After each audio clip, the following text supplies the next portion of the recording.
Vamos a hacer parte de lo que es ginecología oncológica. El tema de ahora que vamos a comenzar es cáncer de endometrio. Generalmente vamos a ver lo que es la parte epidemiológica. Cuando hablamos de cáncer de endometrio, es más frecuente por encima de los 50 años, con un pico máximo en los 70 años. Ahora, de las variedades de cáncer de endometrio, el adenocarcinoma endometrioide es el tipo más frecuente, si les preguntan en eso, ¿no? Dentro de este, el adenocantoma es el de mejor pronóstico. En cambio, el de peor pronóstico es el que es de carcinoma de células claras. El signo clínico fundamental es la metrorragia, además de dolor, síntomas digestivos y urinarios, pero ya son estos en estadios tardíos, acuérdense eso. ¿Estamos de acuerdo? Dentro de qué síndrome está enmarcado el cáncer de endometrio, dentro de lo que le llaman la hemorragia postmenopáusica. Muy bien, la hemorragia postmenopáusica. Usted tiene una paciente en estado menopáusico, ¿no? O en edad menopáusica, y que presenta sangrado, lo primero que corroboran que sí es un sangrado por vía vaginal proveniente del canal endocervical y lo clasifican como una hemorragia postmenopáusica. ¿Estamos de acuerdo? Pero dentro de las hemorragias postmenopáusicas, la primera causa no es el cáncer de endometrio, por si acaso, ¿ya? Dentro de la primera causa de hemorragia postmenopáusica, ¿cuál es? No es la primera causa, pero es la más grave. No sé si me dejo entender, es la más grave. Entonces, obviamente estamos en la obligación de descartar cáncer de endometrio. La primera causa es la atrofia, la endometrio atrófico, si les preguntaron. La segunda causa es terapia de reemplazo hormonal, o sea, estrógenos exógenos. ¿Estamos de acuerdo? La tercera causa, pólipo endometrial. Cuarta causa, hiperplasia endometrial, que es una lesión o que es una entidad que es precursora del cáncer de endometrio. Ahorita voy a explayarme un poquito más acá. Y la quinta sería el cáncer de endometrio. Si dan cuenta, las cuatro primeras causas no son de implicancia en la vida de la paciente, o sea, no implica riesgo de vida de la paciente. ¿Estamos de acuerdo? La quinta es sí. Entonces, si bien es cierto no es la primera causa, pero es la que estamos obligados a descartar. ¿Estamos de acuerdo? ¿Sí? ¿Me entendieron el concepto, no? Perfecto. ¿Existe alguna prueba de cribaje para el cáncer de endometrio, de screening? La respuesta es no. No.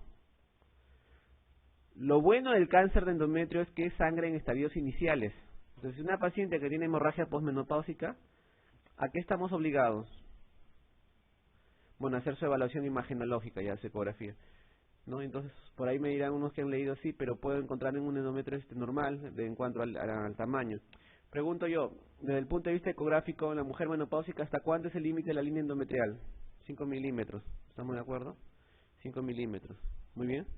Y si yo tengo una paciente con hemorragia postmenopáusica con 4 milímetros de endometrio, digo ya, ¿no le hago nada más? ¿O estoy obligado a hacerle una biopsia? En realidad, el hecho de que no tenga el endometrio engrosado no te descarta que tenga cáncer, no sé si me dejo entender. La única forma de descartar el cáncer es con anatomía patológica, porque existe un cáncer de endometrio que sangra a partir de un endometrio atrófico, no sé si me dejo entender, y son los de peor pronóstico. ¿Ya? ¿Les quedó claro? Perfecto. En cuanto a las hiperplasias, ustedes más o menos conocen ¿cuántas variantes son? 4 tipos de hiperplasia. Muy bien, 4 tipos de hiperplasia, perfecto. Ahora, hay algunas hiperplasias, una que se llama simple sin atipia. A ver, les lo dicto, una hiperplasia simple sin atipia, una hiperplasia compleja sin atipia, una hiperplasia simple con atipia y una hiperplasia compleja con atipia. Repito, hiperplasia simple sin atipia. ¿Qué quiere decir atipia? O sea, que no tenga modificaciones en el núcleo celular, sino en las características morfológicas del núcleo. ¿Estamos de acuerdo? Una hiperplasia compleja sin atipia, una hiperplasia simple con atipia y una hiperplasia compleja con atipia. La hiperplasia simple con atipia, sin atipia, perdón, la hiperplasia simple sin atipia, probabilidad de transformarse en cáncer 1%, es bajísimo. ¿Estamos de acuerdo? La hiperplasia compleja sin atipia 3%, sigue siendo baja. La hiperplasia simple con atipia 8%. ¿Estamos de acuerdo? Y la hiperplasia compleja con atipia, 29%. O sea, ese sí. O sea, de cada 3 personas que hacen hiperplasia compleja con atipia, una termina en cáncer, ¿no? Inclusive algunos patólogos no se ponen de acuerdo en cuál sería la diferenciación histopatológica en una compleja con atipia y un cáncer endometrial inicial. ¿Estamos de acuerdo? Muy bien. Ahora sí, vamos a los factores asociados.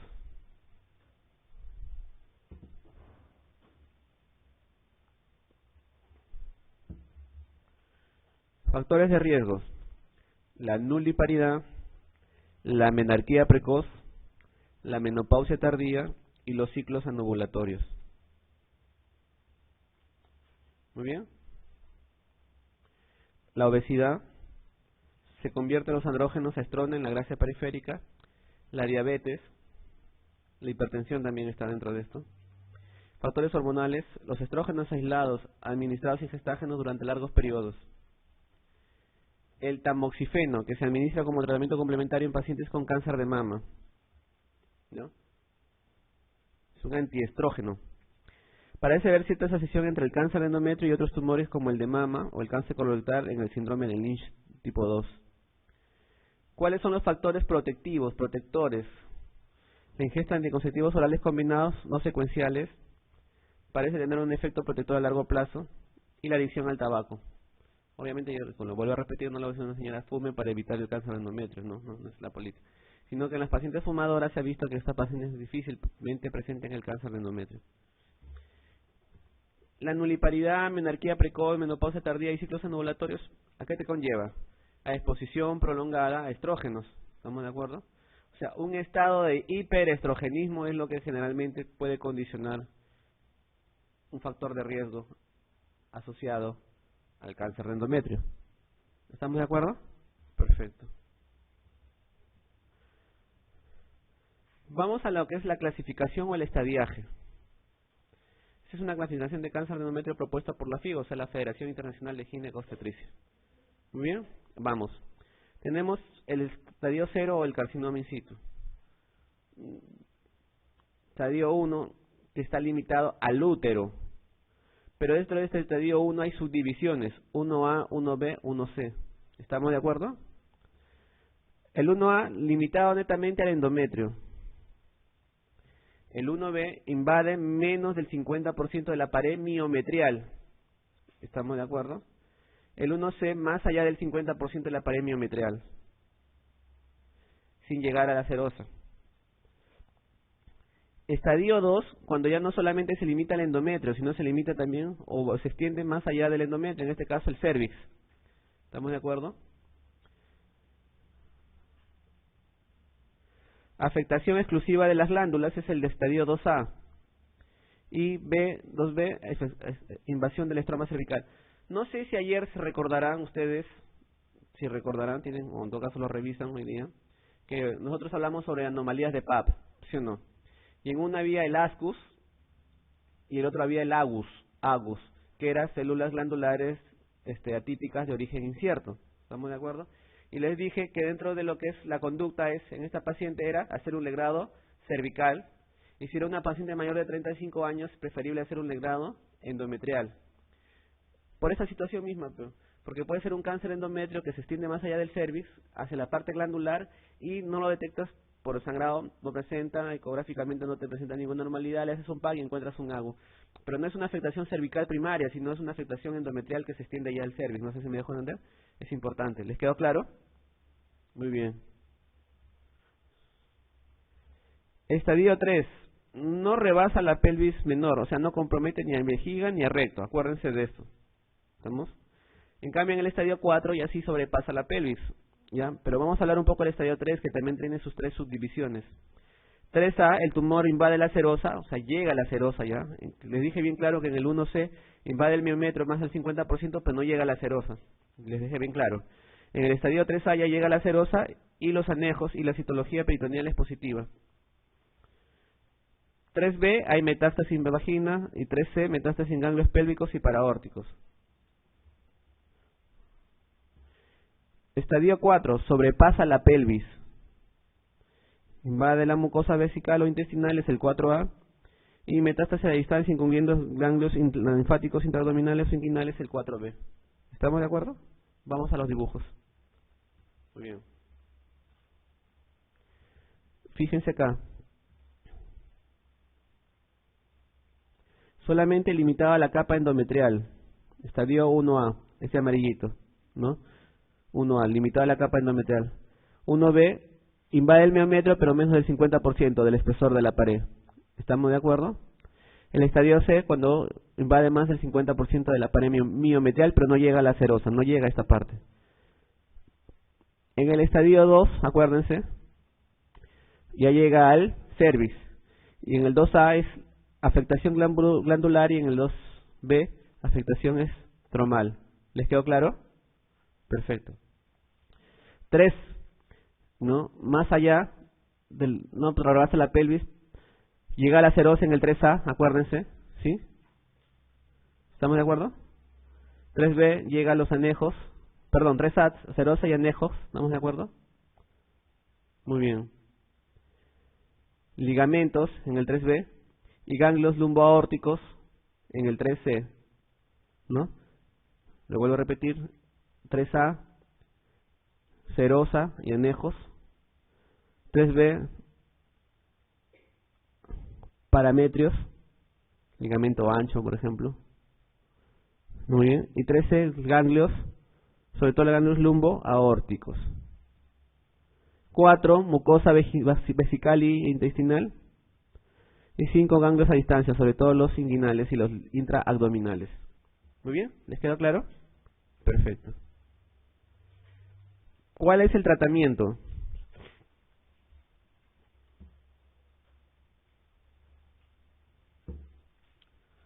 Si tienen una paciente, vamos a los estadios hiperplásicos primero, eso se les voy citando. Tienen una paciente joven, nulípara, con una hiperplasia simple, sin atipia. ¿Cuál es el tratamiento de elección? ¿O cuáles son las opciones terapéuticas que le pueden ofrecer a la paciente? Uno puede ser progestágenos por largo periodo y hacer biopsias de control, perfecto, esa es una posibilidad. La otra es un legrado terapéutico, eliminar el tejido que está hiperplásico, ¿me dejo entender? Son opciones con controles de biopsia cada 6 meses, ¿estamos de acuerdo? Si tienen una hiperplasia compleja con atipia y es nulípara, alternativamente, no es lo ideal, alternativamente podrían manejar igual los progestágenos, ¿no? Por el tema del deseo de paridad, ¿estamos de acuerdo? Alternativamente. Pero no es la opción ideal. La opción ideal es hacer una histerectomía. ¿Estamos de acuerdo? Ya, perfecto. Ahora, cuando ya tenemos el cáncer endometrio, vamos a lo siguiente. Al estadio 0. Y 1B, la histerectomía, hasta el 1B, histerectomía total con doble anestectomía, ¿no? En el 1C, histerectomía total con doble anestectomía más linfadenectomía pélvica y radioterapia. Del 0 al 1B, histerectomía total con doble anestectomía, o sea, retirar trompas y ovarios, ¿estamos de acuerdo? ¿Les quedó claro? Muy bien. Estadios, resto de estadios del 1, o sea, el 1C, histerectomía total con doble anestectomía más retirar ganglios de la zona pélvica, los lumboaórticos y los ¿estamos de acuerdo? Los paraórticos. Y radioterapia complementaria. ¿Les quedó claro? En el estadio 2, que todavía es quirúrgico, se realiza una histerectomía radical tipo Weather-Mace y radioterapia. ¿Alguien sabe en qué consiste la histerectomía radical tipo Weather-Mace o tipo 3? En retirar parametrios, ¿estamos de acuerdo? Parte de la vagina y ganglios aledaños, ¿estamos de acuerdo? ¿Sí? Obviamente, toda esa pieza operatoria va a anatomía patológica. Si los ganglios no están comprometidos, el pronóstico del paciente está mucho más garantizado, me dejo de entender, a largo plazo. Pero siempre se le complementa con radioterapia. Estadio 3 y 4 ya no es quirúrgico. ¿Estamos de acuerdo? En el estadio 3, básicamente radioterapia pélvica, ¿no? Estadio 4, radioterapia y o quimioterapia. Y en los tumores o los cánceres de endometrio estrógenos dependientes, porque hay los que no son responsables de estrógenos, podemos usar la hormonoterapia, ¿no? En este caso el acetato de medroxiprogesterona, la ampolla de los 3 meses, pero en forma continua, ¿no? Más que todo, como cirugía paliativa, ¿estamos de acuerdo? Como cirugía paliativa. Acá les estoy explicando, Weather-Maze, histerectomía, útero, parametrios, parte superior de la vagina, eliminación de los nodos linfáticos. Esa es la famosa histerectomía de Weather-Maze. ¿Estamos de acuerdo? La tipo 3. Muy bien. ¿En qué tipo de cáncer de cervix también en qué estadio se hace la Weather-Maze? 1B, 1B2 hasta 2. ¿Estamos de acuerdo? Perfecto. ¿No? No, 1B1, perdón, de 1B1 hasta 2. 1A1, histerectomía simple. 1A2, ampliada vagina, acuérdense. ¿Estamos de acuerdo? Muy bien. Muy bien, comenzamos entonces con un mini cuestionario de este tema. Una mujer de 65 años consulta por metrorragia escasa desde hace 3 meses. La exploración ginecológica es normal, es una ecografía tradicional, se observa un útero de 7 por 3,4 centímetros con un endometrio de 14 milímetros de espesor. Hay un endometrio engrosado y unos ovarios atróficos. La citología cérvico-vaginal informa un frotis atrófico sin otras alteraciones, o sea, el PAP se refiere, ¿no? En una biopsia endometrial realizada por aspiración con una cánula flexible de tipo corneal o pipel, microlegrados informa un escaso material endometrial de tipo atrófico, insuficiente para un diagnóstico endometrial adecuado. ¿Cuál de las siguientes indicaciones es la más adecuada? Mira, hay engrosamiento endometrial por ecografía y hay metrorragia. ¿Estamos de acuerdo? Una paciente posmenopáusica. Segundo, que es una paciente que le hacen una pequeña biopsia endometrial, pero dice que no pueden, no es muestra insuficiente en pocas palabras. Hago un tratamiento hemostático con estrógenos, progestágenos seguido de En realidad yo no puedo hacer tratamiento médico hasta no tener la anatomía patológica, no sé si me dejo entender. Tengo que determinar a ciencia cierta cuál es el diagnóstico, ¿no? Ahora, si yo hago una histerectomía de frente y si es un cáncer de endometrio, me quedé chico, me quedé corto, no dejo de entender en el tipo quirúrgico y le puedo malograr el pronóstico al paciente. No sé si me dejo entender. Repetición de la biopsia si vuelve a sangrar y en caso contrario repetición de ecografía 4 o 6 meses. Pero mi diagnóstico no debe ser basado en imágenes, o sea, el tema no va ahí, el tema es diagnóstico histopatológico. Histeroscopía, complementa el estudio de determinación marcado, igualito. ¿Cuál es la respuesta acá? ¿Qué hago con la histeroscopía? Ya les expliqué bien claro. ¿Qué puedo hacer con la histeroscopía? ¿Cuál es mi objetivo?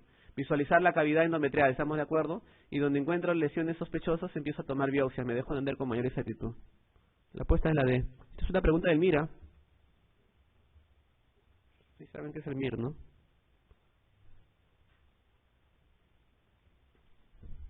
En el MIR son bien elaboradas sus preguntitas, ¿no? Porque es un examen de muy buen nivel. 2. En relación con el cáncer de endometrio, ¿cuál de las siguientes respuestas es la verdadera?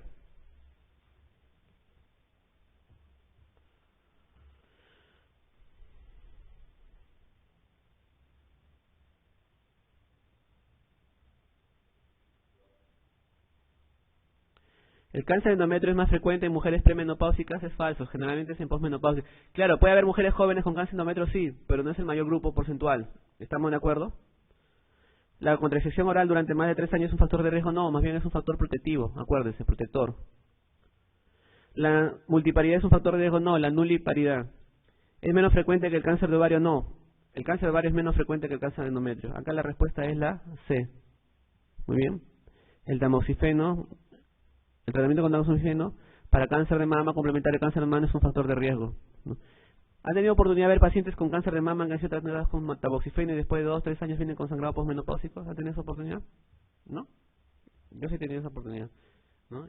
Algunos han hecho hiperplasia, otros sí han cáncer de endometrio.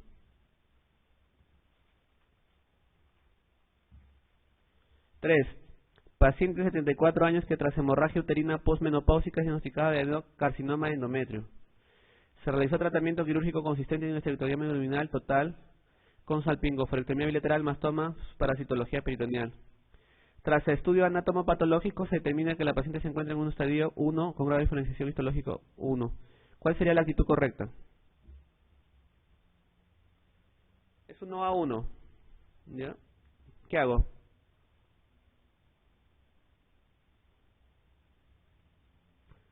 Ya, pero ya cumplí, ya le hice el tratamiento. No sé si me dejo entender. ¿Ya? Sí. ¿Ya? ¿Qué les dije en tratamiento? Del 0 al 1, B, histerectomía con doble anesectomía. ¿Estamos de acuerdo? ¿Sí? 1C al 2, histerectomía tipo más radioterapia. ¿Estamos de acuerdo? En 1C, perdón, histerectomía más anesectomía más radioterapia. Y 2, Weather-May. ¿Estamos de acuerdo? Más radioterapia. Este es 1B con ajuste. 1A1, 1A1, en realidad 1A. ¿No? Entonces, simplemente ya cumplía. Le saqué, hago mis controles periódicos y no necesito tratamiento más adicional. ¿Les quedó claro? De los siguientes factores, uno no es de riesgo para cáncer endometrial. Ya pues.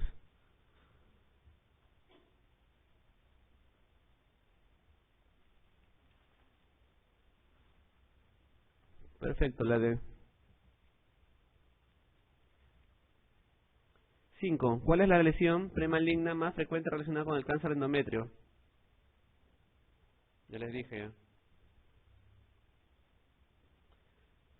Son las hiperplasias, pero la que tiene mayor posibilidad es la compleja con atipia. La A.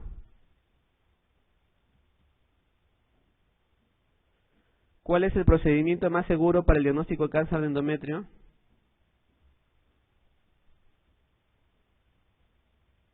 Muy bien. La E, legrado fraccionado. Curetaje. No solamente entrar con una toma, sino raspar todo la cavidad. No sé si me dejo entender, como si estuvieran haciendo de un aborto incompleto. ¿Comprenden? En varias tomas. Ustedes entran en una biopsia endometrial simple con una Novak en un punto. Pueden que ese punto no tenga focos carcinomatosos. No sé si me dejo entender. Y esté por otro lado. Entonces mejor es el curetaje por todas las zonas. No sé. ¿Comprenden? Ante una mujer con un adenocarcinoma de endometrio en estadio 2, ¿cuál de las siguientes opciones terapéuticas es adecuada? Ya les dije.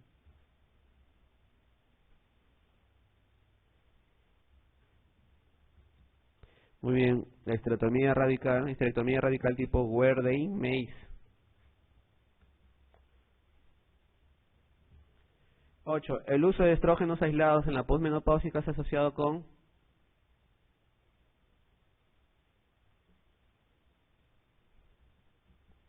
aumento de riesgo de cáncer de endometrio. Es una muy buena pregunta. El factor pronóstico de mayor importancia en el cáncer endometrial es, obviamente que el estadiaje es el más, en todos los cánceres es el que determina el pronóstico, pero en este caso, ¿cuál es fuera de eso? El grado histológico, el tipo de celularidad. No es lo mismo tener un cáncer histológico G0, G1 diferenciado que uno no diferenciado, no sé si me entienden.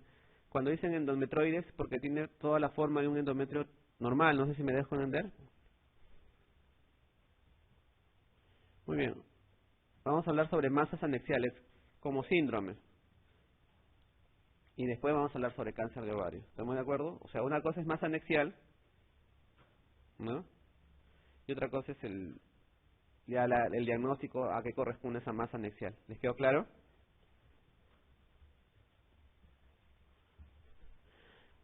En primer lugar, que las masas anexiales son un hallazgo frecuente en la práctica ginecológica cotidiana. Pueden ser de origen ovárico, pueden ser tubáricos o pueden corresponder a una patología no ginecológica. Problema intestinal, por ejemplo. ¿Me dejo en una? Entonces, ecográficamente tú determinas simplemente que es un tema de una masa anexial. ¿Estamos de acuerdo? Las etiologías más frecuentes en la premenopausia en la edad reproductiva son las benignas, asociadas principalmente a quistes funcionales de ovario, quistes endometriósicos también, o enfermedad pelviana inflamatoria, las famosas dilataciones tubáricas. ¿Se acuerdan lo que estamos conversando ayer? En cambio, en la posmenopausia, si bien lo más frecuente es que se trate de una patología benigna, hay la probabilidad que aumente la incidencia de cáncer de ovario. Hay que tener en cuenta. Primera conclusión que saco de esto es que el manejo va a depender de la edad de la paciente, de la edad reproductiva. ¿Qué son las masas anexiales? Son estructuras aumentadas de tamaño a nivel de los anexos uterinos. Generalmente diagnosticadas por métodos de imágenes, en este caso una ecografía endocavitaria, o más conocida como transvaginal. O halladas en el examen clínico ginecológico. La paciente viene probablemente por dolor o viene por parte del chequeo, el ginecólogo hace una inspección bimanual, ¿no? Con sus dedos por vía vaginal llega a la parte de los anexos y con la otra mano en la parte pélvica haciendo una inspección bimanual y encuentra una prominencia, ¿no? Que no puede determinar qué es, entonces determina que es una masa anexial y tendría que entrar a un estudio. ¿Estamos de acuerdo? Pueden ser de patología ginecológica, como les vuelvo a repetir, o no ginecológica. Dentro de las patologías ginecológicas pueden ser de origen ovárico o de las trompas falopio, ¿no? Y como le vuelvo a repetir, va a depender del grupo etario para determinar la prevalencia y el tipo de estudio que le vamos a hacer a esa paciente. Un cuadrito que representa las etiologías más comunes, más frecuentes de las masas anexiales. Tumores benignos, patología benigna no perteneciente al ovario, patología maligna primaria del ovario y patología maligna secundaria. Más o menos para que entre en el diagnóstico diferencial. Entonces, cuando hablo de masas anexiales, hablamos de un síndrome. ¿Estamos de acuerdo? ¿Estamos de acuerdo? Simplemente un síndrome. ¿Ya? Dentro de los tumores benignos puede ser un quiste funcional, que puede ser simple o hemorrágico, un endometrioma, un cistoadenoma seroso mucinoso o un teratoma maduro. ¿Estamos de acuerdo? Dentro de la patología benigna. Patología benigna no perteneciente al ovario, un quiste paratubárico, un hidrosalping. ¿Saben qué es un hidrosalping, no? Es dilatación tubárica con contenido líquido, básicamente contenido seroso, ¿no? Como resultado de una enfermedad pélvica inflamatoria. Un acceso tubovárico, quiste de inclusión peritoneal, acceso apendicular. No sé si han tenido oportunidad ustedes en su internado a ver pacientes que entran por un problema ovárico.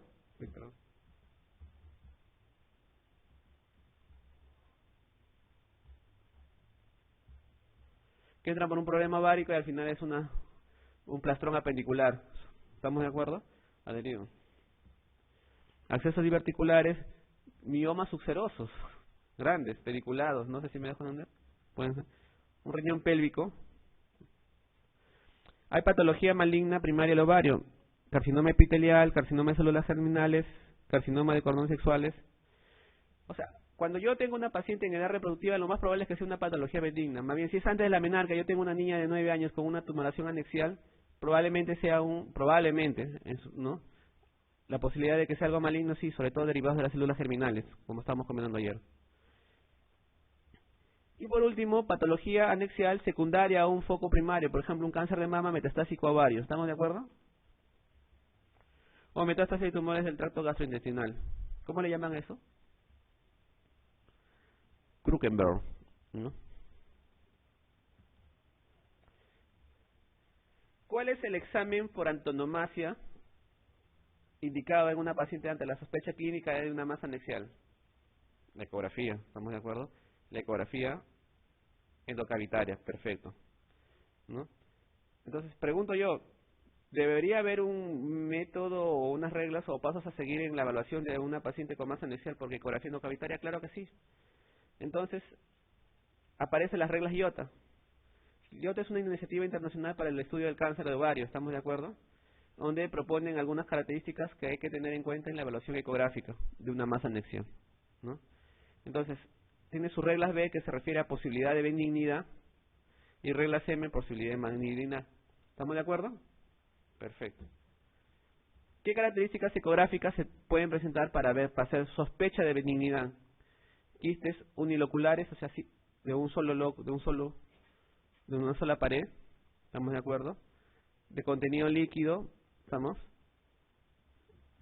Presencia de componentes sólidos pero menores de 7 milímetros, presencia de sombra acústica, y puede ser tumores multiloculares, bilobulados pero menores de 10 centímetros y que no tengan un componente vascular. Esas son las reglas de benignidad, ¿no? En cambio, si yo tengo un tumor sólido irregular, encima tiene ascitis la paciente, tiene estructuras papilares, tiene síntomas de tumor molecular mayor de 10 centímetros, aumento de la vascularización, tiene bastantes posibilidades de que sea maligno. ¿Estamos de acuerdo? ¿Les queda claro?